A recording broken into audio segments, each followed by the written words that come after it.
हाय, मेरा नाम शक्ति सिंह सोलंकी है। एक बार पुनः आपका टेंस के इस थर्ड सेशन में स्वागत है। पिछले टेंस के हमने कॉम्पिटिटिव एग्ज़ाम के लिए 2 सेशन रखे हैं, जिसमें हम पहले सेशन में हमने प्रेजेंट टेंस, दूसरे सेशन में हमने पास्ट टेंस और इस सेशन में हम फ्यूचर टेंस से किस प्रकार से हम कीवर्ड होते हैं उसमें और किस तरह से फ्यूचर फॉर्म्स में हम सही उत्तर तक पहुंच सकते हैं। तो अभी का जो इस सेशन में हम फ्यूचर फॉर्म्स के बारे में स्टडी करेंगे। फ्यूचर फॉर्म्स में किस प्रकार से सेंटेंसेस बनते हैं, कौन से कीवर्ड होते हैं जिनकी सहायता से हम सही उत्तर तक पहुंच सकते हैं। इसमें सबसे पहले हम सिंपल फ्यूचर फॉर्म्स ले रहे हैं। सिंपल फ्यूचर या फ्यूचर इंडेफिनेट भी हम इसको पुकार रहे हैं। सिंपल फ्यूचर में सबसे पहले हम इसके बारे में, स्ट्रक्चर के बारे में बात करते हैं। इसमें सब्जेक्ट विल और शैल का यूज़ होता है और इसमें इन्फिनिटिव वर्ब यानी फर्स्ट फॉर्म का यूज़ होता है। अब यहाँ पर किसके साथ शैल और किसके साथ विल लगेगा? आई और वी के साथ में हम शैल का प्रयोग करते हैं और बाकी सभी के साथ में हम विल का प्रयोग करते हैं। तो ये हो गया स्ट्रक्चर की बात। इसमें अगर क्वेश्चन बनाएंगे तो वो का वही रूल है, ये दोनों पहले आ जाएंगे, सब्जेक्ट बाद में आ जाएगा।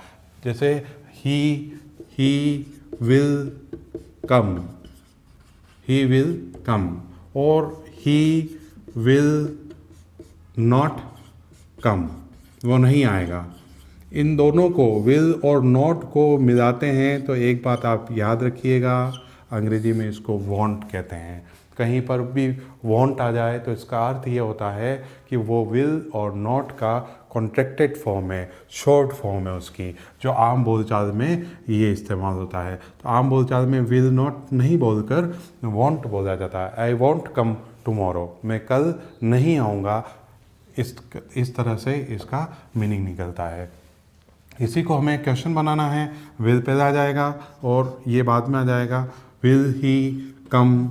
और इसी को अगर WH वर्ड बनाना है तो WH वर्ड यहाँ आ जाएगा, व्हेन विल ही कम। इस तरह से इसके स्ट्रक्चर बनेंगे। ये स्ट्रक्चर जब हमने सिंपल प्रेजेंट से शुरुआत की थी उस समय भी स्ट्रक्चर यही रहते हैं, वाक्य बनाने का, प्रश्न बनाने का, नकारात्मक बनाने का और इंट्रोनेगेटिव यानी कि प्रश्न और नकारात्मक वाक्य साथ साथ में बनाने का। सभी के नियम अंग्रेजी में टेंस में और जो फॉर्मेशन है उसमें समान है, उसमें कोई परिवर्तन नहीं है। अब इसमें इस स्ट्रक्चर को देखने के बाद में हम इसके यूज़ पर आ जाते हैं, उपयोग पर आ जाते हैं, या उपयोग में लाए जाने वाले जो कीवर्ड्स है जो ये इशारा करते हैं कि ये जो टेंस है वो निश्चित रूप से सिंपल फ्यूचर फॉर्म्स ही आएगी, यानी कि शैल और विल और वर्ब की फर्स्ट फॉर्म ही लगानी है, उसके ऊपर हम बात करते हैं। सबसे ज़्यादा पूछा जाने वाला जो शब्द है वो है टुमारो। टुमारो के अलावा द, नेक्स्ट और इसके साथ में आने वाले शब्द जैसे नेक्स्ट वीक, नेक्स्ट मंथ और नेक्स्ट ईयर। इसके साथ में इन द कमिंग डेज, आने वाले दिनों में, आने वाले महीनों में, आने वाले सालों में, आने वाले डिकेड्स में, इस तरह से। और इन द फॉलोइंग, आगे है in the following, in the following days, उसी तरह से in the following months, in the following years, इस तरह से। फॉलोइंग यानी आने वाले, यानी कमिंग, ये दोनों समान अर्थ दिए हुए होते हैं। तो इस तरह से हम मोटे रूप से हम देखते हैं। और इसके अलावा भविष्य का कोई भी समय, इन 2025, और नेक्स्ट, इन नेक्स्ट, या in next summer, in next winter, इस तरह से। तो ये जो भविष्य के कोई भी समय हैं वो इसी श्रृंखला में आते हैं, इसी सीरीज में आते हैं, इसी कैटेगरी में आते हैं और इस तरह से हम इनका उपयोग करते हैं। तो हमने 2 बड़ी बातें देख ली हैं कि इसमें फ्यूचर फॉर्म्स का जो यूज़ है, इसका यूज़ और इसके कीवर्ड्स को, कौन कौन से कीवर्ड्स होते हैं जिनके माध्यम से हम सिंपल फ्यूचर की तरफ पहुंच सकते हैं या वो सिंपल फ्यूचर की तरफ इशारा करते हैं। तो मोटे तौर पर हमने ये जो कीवर्ड्स हैं इनको देखा और इसमें सिंपल फ्यूचर का स्ट्रक्चर क्या होगा ये हमने देख लिया। इन दोनों को करने के बाद में हम ये देखते हैं कि एग्ज़ाम में सिंपल फ्यूचर को किस तरह से पूछा जाता है। How simple future is asked in exams. चाहे वो कॉम्पिटिटिव एग्ज़ाम हो, कोई सा भी प्रकार की प्रतियोगी परीक्षा हो, उसमें पूछने का जो सिंपल फ्यूचर है उसके मोटे रूप से 3 तरह से सिंपल फ्यूचर पूछा जाता है। उसमें से एक एक को मैं बता देता हूँ। सबसे सरल ढंग इसका पूछने का इस तरह से है, जैसे she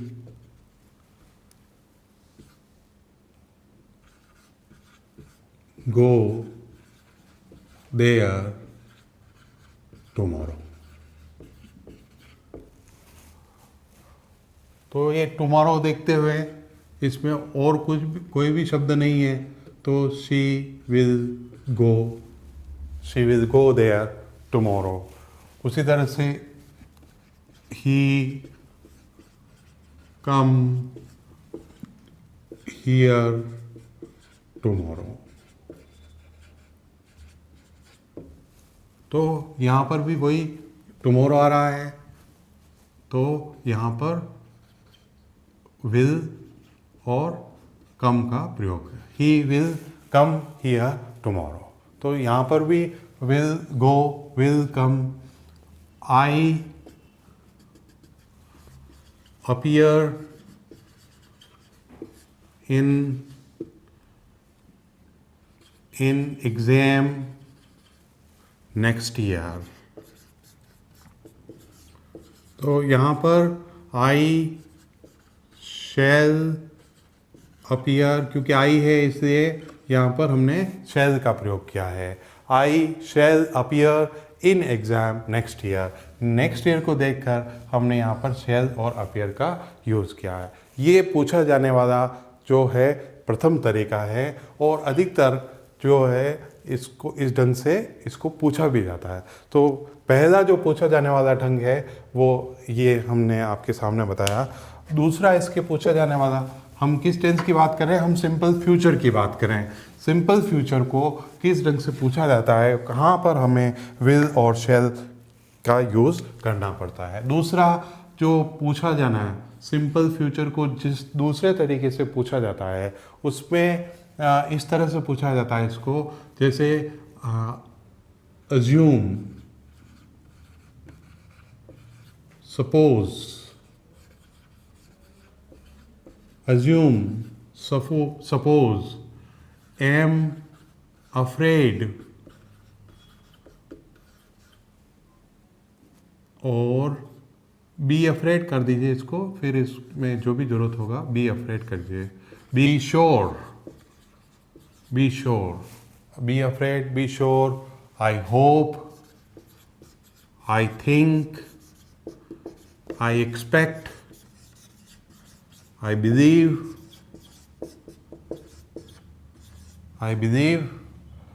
I wonder, I know, I feel। इस तरह के जो शब्द हैं वहाँ पर ये सारे शब्द ये बताते हैं कि आप ऐसा सोचते हैं, आप ऐसा अज्यूम करते हैं, आप ऐसा मानते हैं कि भविष्य में ऐसा होगा। आप ऐसा सोचते हैं, आप ऐसा मानते हैं, आप ऐसी कल्पना करते हैं। तो इनमें सब में जो मुख्य मोटे तौर पर बात आ रही है सारे ही शब्दों में कि आप भविष्य के बारे में आपके ऐसे विचार हैं, आप ऐसा सोचते हैं कि ऐसा होगा, ऐसा नहीं होगा। तो मुख्य मोटे तौर पर ये बात हमारे सामने आती है इन शब्दों के तौर। तो एग्ज़ाम में इसको किस प्रकार से पूछा जाता है, how is it asked in exams. Exam में पूछने का तरीका इसका क्या है। यहाँ अगर मैं आई लगा दूँ और इनको ऐसे ही रहने दूँ और इन एम बी की जगह मैं यहाँ पर एम कर दूँ, इस बी की जगह मैं यहाँ पर एम कर दूँ। बाकी सारी वर्ब है फर्स्ट फॉर्म में ही है, और ये भी फर्स्ट फॉर्म में वर्ब हो गई, ये सारी फर्स्ट फॉर्म में। अब देखिए, अब मैं इसके साथ में सेंटेंस देख रहा हूँ, I assume he will come. I assume, यहाँ पर दैट जो है हिडन है, I assume that he will कम, तो आप इसको यूज नहीं करेंगे तो भी यहाँ पर इसका पूरा मीनिंग हो जाएगा, I assume he will come. मैं ऐसा अनुमान लगाता हूँ, मैं ऐसा सोचता हूँ वह आएगा। I am afraid he will come, I am sure, मुझे पक्का विश्वास है, he will come. I hope he will come, I think he will come, I expect he will come, I believe he will come, I wonder he will come, I know he will come, and I feel he will come। सब में यहाँ पर, तो यहाँ पर प्रश्न इस तरह से बनता है कि आपको यहाँ पर दे दिया I think he, और आपको ब्रैकेट में वर्ब दे दी कम। तो यहाँ पर केवल हमारा ये कीवर्ड ये थिंक से ही हमें मालूम चलेगा कि यहाँ पर आई थिंक ही विल कम, हमें इसका उत्तर लिखना है। इसी तरह से I believe he will come, he will not come, he won't come. तो जो भी आगे यहाँ पर इन वर्ब्स के साथ में जो आगे का जो भाग आता है उसमें विल और शैल और वर्ब की फर्स्ट फॉर्म का ही यूज़ किया जाता है। ये भी एक प्रकार का रूल है, नियम है। तो हमने सिंपल फ्यूचर फॉर्म के ये दूसरा टेंस देखा है, दूसरा नियम देखा है जिसमें किस तरह से simple future is asked in exam. तो यहाँ से हम अपनी बात को, इसको भी आप लिख दें, इसको याद कर दें, इससे भी बहुत सारे तरह के सेंटेंसेस पूछे जाते हैं। अब हम चलते हैं तीसरी तरफ, जिससे कि इस तरह के वाक्य बनते हैं। इस थर्ड फॉर्म को बताने से पहले एक जो गलती हम अक्सर करते हैं वाक्य बनाते समय, उसके ऊपर हम अपना ध्यान केंद्रित कर रहे हैं। अंग्रेजी में देखिए, मैं तीसरे रूल की तरफ बढ़ रहा हूँ और दो सेंटेंस लिख रहा हूँ। आई शैल talk to him when he will come। इसी सेंटेंस को आप यूं भी लिख लीजिए, when he will come I shall talk to him। I shall talk to him। तो यहाँ पर आप देख लीजिए, I shall talk to him when he will come, when he will come I shall talk to him। अब यहाँ पर ये दोनों ही सेंटेंसेस ग्रामेटिकली सही दिखते हुए भी ये ग्रामेटिकली रॉन्ग है, गलत है। अब गलत क्या है इसमें, ये अगर आप समझ जाएंगे तो आप इस तीसरे वाले नियम को समझ जाएंगे। फिर हमें यही बताना रहेगा कि ऐसे कौन कौन से शब्द हैं जो इस कैटेगरी में आते हैं, ऐसे कौन कौन से शब्द हैं व्हेन के साथ में, जैसे इफ़ है और भी शब्द हैं, उसके बारे में बात करेंगे। तो यहाँ पर गलत क्या है फिर, तो गलत ये है कि आई शैल टॉक टू हिम, मैं उससे बात करूँगा, मैं उससे बात करूँगा जब वह आएगा। तो यहाँ पर जिस तरफ वेन या ऐसे कोई और भी शब्द है जो मैं बताऊंगा, ये जब दोनों सेंटेंसेस यूं तो हमें सही लग रहे हैं, I shall talk to him when he will come, मैं उससे बात करूंगा जब वह आएगा, दोनों ही सिंपल फ्यूचर में हैं।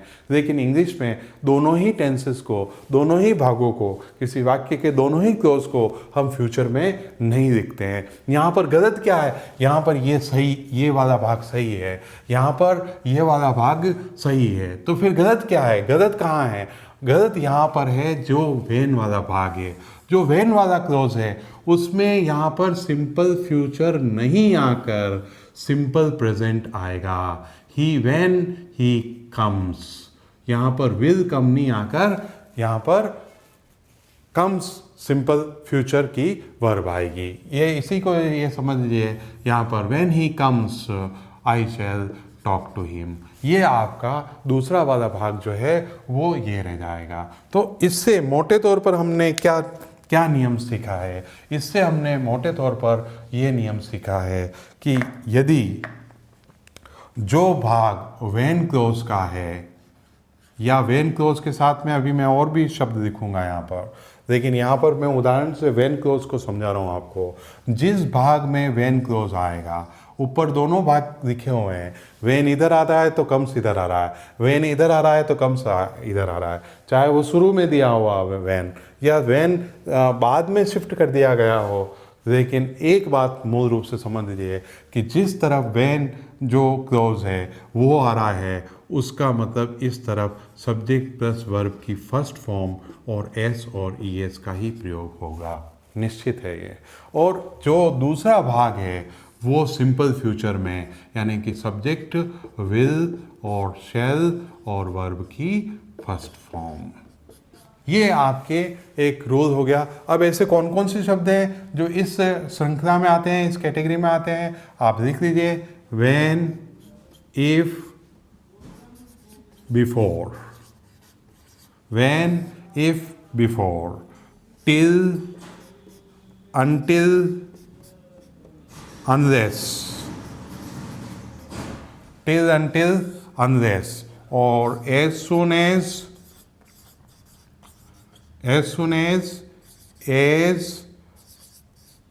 even if, और in case। ये सारे शब्द इसी तरह के होते हैं। जहाँ ये शब्द विल और शेल के साथ में क्लोज बनाते हैं, तो ये वाला भाग जो है वो इसी तरह से इसमें प्रेजेंट फॉर्म में आएगा। As soon as he comes, जैसे ही वह आएगा, I shall talk to him, I shall go out, even if it rains, I shall go out. ये देखिए, I shall go out, I shall go out, even if it rains. अगर बारिश होती भी है, यदि बारिश होगी भी सही, तो ये इवन इफ इधर बाद में आया तो यहाँ पर सिंपल फ्यूचर की फॉर्म आ गई। और अगर ये इधर पहले आएगा तो एस और यस इधर आ जाएगा। एस सुने, जैसे मैंने इसका बता ही दिया, I shall wait till he comes. मैं इंतज़ार करूँगा कि जब तक वो आता है। मैं उसके आने तक, टिल का मतलब होता है तक, मैं उसके आने तक उसका इंतज़ार करूँगा। I shall wait until he comes. जब तक वो नहीं आ जाता है तो तब तक मैं उसका इंतज़ार करूँगा। अनलेस ही वर्क्स हार्ड, जब तक कि वो कठिन परिश्रम नहीं करेगा, ही विल नॉट पास, वो पास नहीं होगा। आप देख लीजिए यहाँ पर अंदेश, या जब तक वो नहीं करेगा वो ये कार्य नहीं होगा। इस तरह से हमने इसमें ढेरों सारे उदाहरण लिखे हैं, लेकिन आप ये समझ लीजिए, इनको याद कर लीजिए, और ये याद कर लीजिए कि इनके साथ आने वाली वर्ब सिंपल प्रेजेंट में, यानी वर्ब की फर्स्ट फॉर्म और एस और एस में आएगी, इसके साथ में, इसके साथ के क्लोज में। अब हम आगे बढ़ते हैं। हम आगे बढ़ के सिंपल फ्यूचर के बाद में फ्यूचर कंटिन्यूस की तरफ रुख करते हैं, उस तरफ हम बढ़ते हैं। Future continuous, future continuous form. Future continuous form किस तरह से बनती है? इसमें subject will, be, shall be, verb की फर्स्ट फॉर्म आईएनजी और प्लस कोई फ्यूचर का समय दे रखा होगा, जिससे ये मालूम चलेगा कि फ्यूचर टाइम है। और इसका मुख्य यूज़ जो है वो इस तरह से है कि कोई भी काम भविष्य में नॉर्मल कोर्स ऑफ एक्शन, यानी कि जैसा होता आया है, जैसा रोज होता है, और वैसा ही आज भी होगा। तो उस तरीके से उस तरह के वाक्यों में सिंपल फ्यूचर का फ्यूचर कंटिन्यूस का इस्तेमाल किया जाता है। जैसे आपके घर पर दूध आने का समय 5 से 6 बजे है। 5 से 6 बजे के बीच में आपके घर पर रोज़ दूध आता है। ये हैबिट की तरह से है। तो अब यदि 5:45 से यानी 5:45 बजे तक 5:45 तक आपके घर पे दूध नहीं आया, तो किसी ने आपके फैमिली मेम्बर ने पूछा कि आज दूध नहीं आया, तो आपको मालूम है एक रूटीन प्रक्रिया है। ही जो मिल्कमैन है उसके लिए ही उन्होंने इस्तेमाल किया है। He will be coming as usual.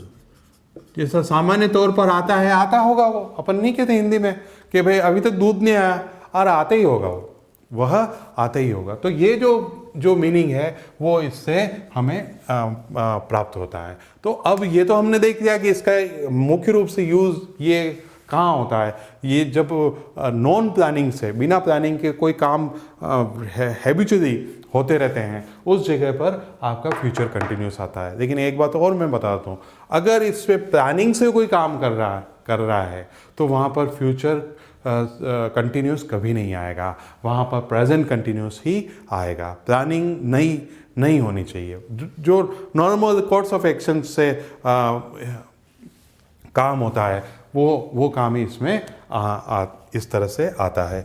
अब जहाँ तक कीवर्ड्स की बात है, इसमें ऐसा कोई भी प्रोमिनेंट कीवर्ड नहीं मिलता है। कोई ऐसा कीवर्ड नहीं मिलता है जो ये निश्चित रूप से इशारा कर दे कि फ्यूचर कंटिन्यूस ही आएगा। इसलिए इसको एग्ज़ाम में हमने देखा है कि बहुत कम इसको पूछा जाता है। लेकिन जो पूछने का जो तरीका है, अगर होगा कहीं कैसे ही पूछा जाएगा तो इसी तरह से पूछा जाएगा। इसमें मतलब कोई काम नॉर्मल कोर्स ऑफ एक्शन में हो रहा है, जैसा रोज होता है, नॉर्मल कोर्स ऑफ एक्शन है। यानी कि नॉर्मल यानी साधारणतया, कोर्स ऑफ एक्शन यानी जो कार्य के होने का ढंग है, यानी कि साधारण रूप से काम होते आया है, उस तरह से इसमें प्रश्न पूछा जाता है। इसके बाद में 2 टेंस और हैं फ्यूचर के, उनको भी हम कर देते हैं और बहुत सरल है। उस फ्यूचर परफेक्ट,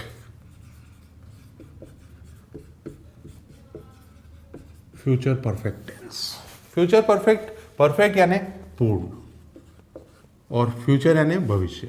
तो ऐसा कार्य जो भविष्य में हम यहाँ पर बोल रहे हैं और हम बात की कर रहे हैं दिसंबर 2020 तक कोई कार्य पूर्ण हो चुका होगा। हम बात क्या यहाँ से बोल रहे हैं, ये हमारा ये प्रेजेंट टाइम है, टाइम ऑफ स्पीकिंग कहते हैं इसको। हम यहाँ पर बोल रहे हैं कि दिसंबर 2020 तक ये कार्य पूरा हो जाएगा। इसके 2 उदाहरण मैं आपको दिख रहा हूँ। जिस तरह से इसमें सेंटेंस बनते हैं, सेंटेंस किस तरह से बनते हैं वो मैं पहले बता देता हूँ आपको। Subject plus will have third form, shall have third form.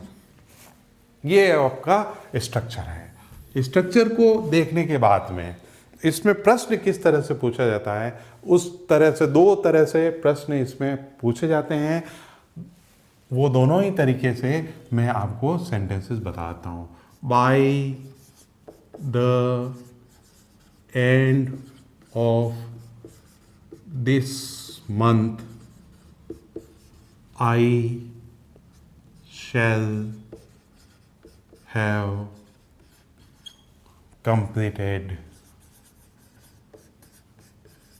completed my course। एक तो ये, दूसरा by the time he comes here, या by the time he gets here, ये ज़्यादा सही है, gets here, by the time he gets here, gets का मतलब यहाँ पर रीच से है, reaches, by the time he reaches here, जिस समय तक वह यहाँ पहुँचेगा। गेट का मतलब आम बोलचाल के भाषा में when did you get here, तुम यहाँ कब पहुँचे, तो गेट का मतलब पहुँचने से होता है। I am getting there in 5 minutes, मैं 5 मिनट में पहुँच रहा हूँ, तो गेट का मतलब यहाँ पर पहुँचने से है। By the time he gets here I शैल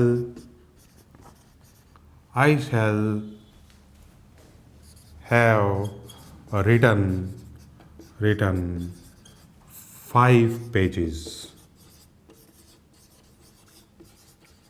हाँ 5 पेजेस। यहाँ पर 2 तरह के सेंटेंसेस हमने देखे हैं, दोनों ही तरह के सेंटेंसेस मैं बता देता हूँ। Bye the end of this month, ये पूरा ही कीवर्ड है, by the end of this month, यानी बाय यहाँ पर मुख्य रूप से ये जो है कीवर्ड है। By plus future time, by plus future time, या बाय के साथ में सिंपल प्रेजेंट, ध्यान रखिए यहाँ पर वापस एक बार और दिख रहा हूँ मैं, सिंपल प्रेजेंट। बाय के साथ में अगर वर्ब आएगी इस तरफ, तो जैसे हमने सिंपल प्रेजेंट में देखा है कि बाय का वेन वाला क्लोज है, उस तरफ सिंपल प्रेजेंट यानी सब्जेक्ट और वर्ब की फर्स्ट फॉर्म का प्रयोग किया जाता है। उसी तरह से यहाँ पर भी बाय का जो भाग है, बाय वाला जो भाग है, उसमें हम सिंपल प्रेजेंट टेंस का प्रयोग करते हैं। By the time he will get नहीं आएगा, by the time he gets here I shall have written 5 pages. दोनों ही सेंटेंसेस में यदि बाय आए और इधर सिंस और फॉर नहीं आए, तो यहाँ पर सिंस और फॉर नहीं होना चाहिए, तो यहाँ पर निश्चित रूप से बाय के बाद में इस सिंस और फॉर से मतलब ये तो होगा नहीं, तो इस तरफ जो आने वाली बाय की तरफ ये वर्ब नहीं आएगी, वहाँ पर विल हैव और शैल हैव यही वर्ब आएगी।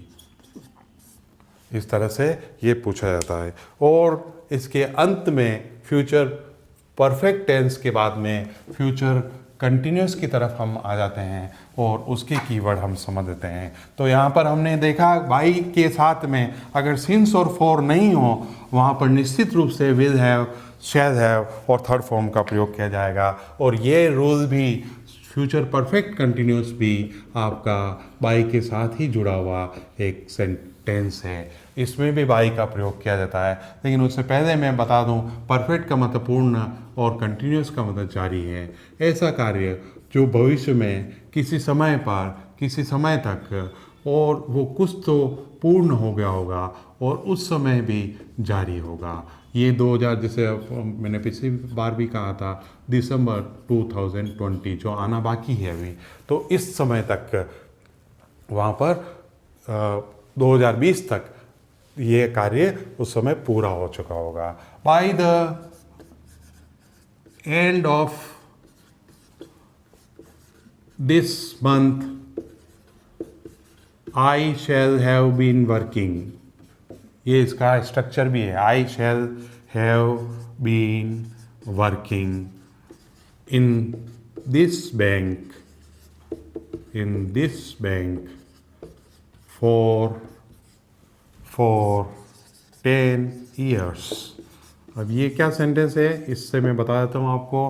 Bye the end of this month, by आया, फ्यूचर का समय आया, क्या आया है, फ्यूचर का टाइम आया। बाय के साथ में यदि फ्यूचर का टाइम हो एक तरफ और दूसरी तरफ सिंस या फॉर में से उसके बाद में समय हो, मैं यहाँ पर नीचे स्पष्ट रूप से देख लेता हूँ, बाय प्लस फ्यूचर का समय हो और इधर जो वाला दूसरा वाला भाग है उसमें पीछे की तरफ सिंस या फॉर और इसके साथ में समय अगर लिखा हुआ हो, तो यहाँ पर आने वाली वर्ब निश्चित रूप से फ्यूचर कंटिन्यूस की होगी, जिसमें क्या होगा, जिसमें विल हैव वर्ब की first form, will have been और वर्ब की फर्स्ट फॉर्म और आईएनजी। उसी तरह से शैल हैव बीन और वर्ब की फर्स्ट फॉर्म और आईएनजी ही होगी। मतलब ये निश्चित रूप से 100% फिक्स्ड रूल है ये, कि यदि एक तरफ बाई आ रहा है, फ्यूचर का टाइम आ रहा है, और दूसरी तरफ सिंस और फॉर और टाइम ये आ रहे हों, तो उसके साथ आने वाली वर्ब निश्चित रूप से फ्यूचर परफेक्ट कंटिन्यूस की ही होगी। इस तरह की, क्योंकि इसमें वर्ब आना निश्चित होता है इस तरह का, तो इन प्रश्नों को पूछा जाना है। बोलने में काम नहीं आएंगे आपके ये सेंटेंसेस, लेकिन एग्ज़ाम में आपको नंबर दिलाने में अवश्य ये टेंसेस काम आएंगे। तो हमारा जो थर्ड सेशन है, इस तरह से हम फ्यूचर फॉर्म्स को भी पूरा करते हैं। ये आपके फ्यूचर फॉर्म्स भी पूरा हो गए। इस तरह से हमने कॉम्पिटिटिव एग्जाम्स में किस तरह से टेंसेस के ऊपर तैयारी की जाती है और कैसे प्रश्न पूछे जाते हैं, इसके ऊपर हमने बात की है। अब हम अगले सेशन में इन्हीं टेंसेस के ऊपर किस तरह से प्रश्न पिछली परीक्षाओं में आए हैं, और कुछ 2-3 तरह के इसमें और जो टेंसेस से नहीं है, जैसे इम्पेरेटिव सेंटेंसेस से भी कुछ प्रश्न पूछे जाते हैं, कुछ कंडीशनल से भी प्रश्न पूछे जाते हैं। ये जो 1-2 टॉपिक हैं उनके ऊपर भी हम चर्चा करेंगे। और तो इसी के साथ हम इस सेशन को समाप्त करते हैं।